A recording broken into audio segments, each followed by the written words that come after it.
बिस्मिल्लाहिर्रहमानिर्रहीम अस्सलाम वालेकुम। इस वीडियो में हम डिस्कस करने जा रहे हैं उस तरीके के बारे में जो कि बहुत सारे स्टूडेंट्स, बहुत ही बड़ी मेजॉरिटी स्टूडेंट्स की यूज़ करते हैं, लेकिन वो उनको शॉर्ट टर्म में फ़ायदा तो दे देते हैं, लेकिन लॉन्ग टर्म में वो उनको नुकसान ही पहुंचाता है और कोई फ़ायदा नहीं होता। आजकल बहुत सारे स्टूडेंट्स को ये कहते हुए सुना जा सकता है कि हम एग्ज़ाम से एक ही दिन पहले तो याद करके गए थे, लेकिन उस दिन भूल गया। हमने टेस्ट से एक दिन पहले सारा याद किया था, हमने उससे पिछले दिन ही याद किया था, लेकिन वो सारा भूल गया। तो ये एक बहुत ही कॉम्प्लेक्स सी मिस्टेक है जो कि देखने में तो बहुत ही सिंपल सी लगती है, लेकिन अगर हम इसकी डेप्थ में जाएं तो वो काफ़ी सारे कॉम्प्लेक्सिटीज़ का बायस बनती है। तो इस वीडियो को एंड तक देखते रहिए, जिसके अंदर डिस्कस होने जा रही है एक बहुत ही बड़ी गलती। तो सबसे बड़ी बात ये है कि हम स्टूडेंट्स जब भी कोई टेस्ट या एग्ज़ाम की तैयारी शुरू करते हैं तो बहुत बड़ी गलती तो ये होती है कि हमारी प्लानिंग सही नहीं होती, और जिसकी वजह से जो मेन टॉपिक इस वीडियो का है वो ये होता है कि जिस टेक्निक का बहुत सारे स्टूडेंट्स, एक बहुत बड़ी मेजॉरिटी स्टूडेंट्स, तकरीबन 99% स्टूडेंट्स इस टेक्निक का सहारा लेते हैं एग्ज़ाम से पहले, वो है क्रैमिंग, यानी रट्टा मारना। रट्टा मार के किसी चीज़ को याद कर लेना। लेकिन जब वो एग्ज़ाम होता है तो या तो उसी एग्ज़ाम में उसके साइड इफ़ेक्ट्स यानी नुकसान नज़र आने शुरू हो जाते हैं, या फिर जब वो टेस्ट है, एग्ज़ाम है, वो ख़त्म होता है तो फाइनल्स के पास जाकर उसकी चीज़ें हमें भूलना शुरू हो जाती हैं और फिर हमें उतनी ही एफ़र्ट्स लगाकर याद करना पड़ता है। फॉर एग्ज़ाम्पल, अगर कोई भी टॉपिक है जिसको एक स्टूडेंट ने रट्टा मारा है तो वो उस टाइम के लिए याद रहेगा या उससे चंद दिन तक आगे, लेकिन वो लॉन्ग टर्म में याद नहीं रहेगा।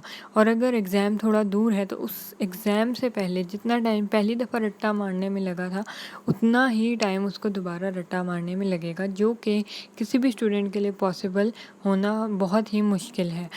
तो रट्टा क्यों मारा जाता है, ये कुछ स्टूडेंट्स और बल्कि बहुत बड़ी मेजॉरिटी स्टूडेंट्स इसके ज़रिए एक हमारे लिए आसानी पैदा करने की अपने लिए कोशिश करते हैं कि उन्हें थोड़े टाइम के लिए याद रह जाए, जिसके ज़रिए वो अपना एग्ज़ाम पास कर लें। तो असल बात है कि इंसान का दिमाग बना ही नहीं है रट्टे के लिए।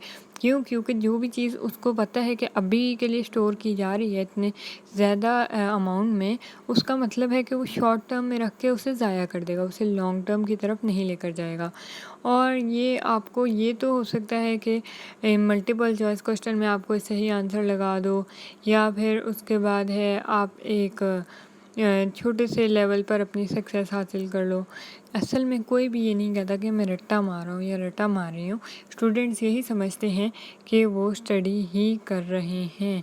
तो इसके बारे में कुछ बातें अहम आपसे साथ अभी शेयर की जाएंगी, और अगर आपको ये बात याद रखने में थोड़ी मुश्किल हो रही है और अभी भी आपका दिमाग रट्टा मारने से नहीं हट रहा, तो आप अपने आप को ये बात याद कराएं कि अगर आपको कोई बड़ी सक्सेस चाहिए ना, तो आपको इस रट्टे वाली आदत से निकलना पड़ेगा।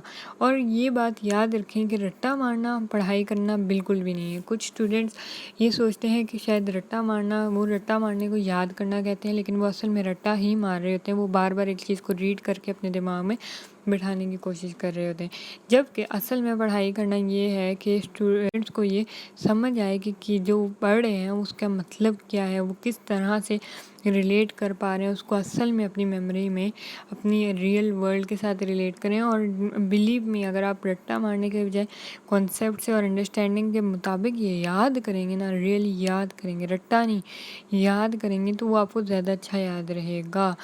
और यह है कि टेम्परेरीली हम को शॉर्ट टर्म बेनिफिट्स के लिए लेते हैं, तो थोड़े से टाइम के लिए ही वो रट्टा वाली चीज़ याद रहती है। फॉर एग्ज़ाम्पल, अगर अभी आपको कहा जाए कि एक वर्ड है कोई अजीब सा, वो याद करें, तो वो आप रट्टा तो मार लोगे, लेकिन वो आपको लॉन्ग टर्म में याद नहीं रहेगा। लेकिन अगर आपसे कहा जाए कि आपका फाइनल्स का रिज़ल्ट क्या आया इस क्लास में या अभी प्रीवियस क्लास में, तो वो आपको याद होगा क्योंकि आप रिलेट कर पा रहे होगे। इसीलिए आप चीज़ों को रिलेट करके याद करने की कोशिश करो, इससे आपको चीज़ें अच्छी तरह याद रहेंगी। रट्टे से बचने की कोशिश करो। तो अगर वीडियो अच्छी लगी हो तो लाइक ज़रूर करें, शेयर भी, सब्सक्राइब भी। Thanks for watching. अल्लाह हाफिज़।